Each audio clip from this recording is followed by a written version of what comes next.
Our first instrumental song, Harbor Farewell, is a romantic and political farewell. In fact, the first half of the 20th century, during the Japanese colonial period, Taiwanese-Japanese love relationships could exist, but often had no legitimate future. This is because Taiwanese and Japanese lovers could not marry and sometimes could not even write openly to one another. The song Harbor Farewell widely carries this history. The harbor is not just a romantic setting, it is a political one. A place of departures, repatriations, soldiers, students, and lovers separated by borders that they did not choose.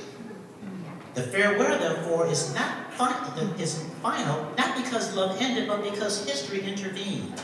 So, the song Harbor Farewell relates to the Nat King Cole song following it, Almost Like Being in Love, because the restraints of love relationships presented limitations to love which were almost like being in love.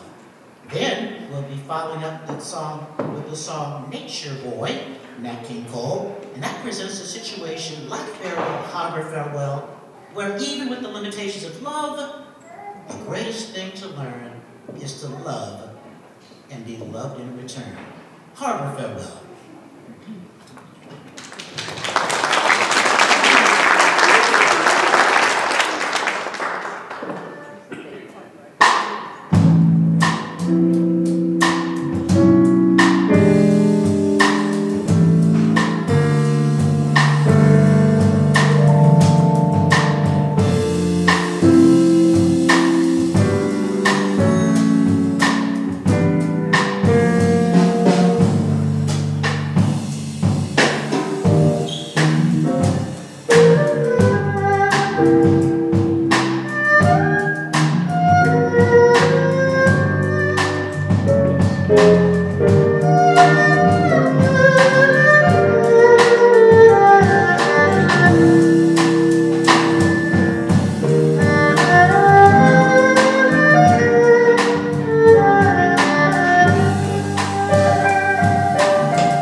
song featuring Chen Yu on earlier, and Morocco Yamatala on saxophone, and of course on the record, Chen Yu Lee. Thank you so much. What a day this has been, and what a rare mood I'm in. Why, it's almost like I'm being in love. There's a smile on my face for the whole human race. Why, it's almost like I'm being in love.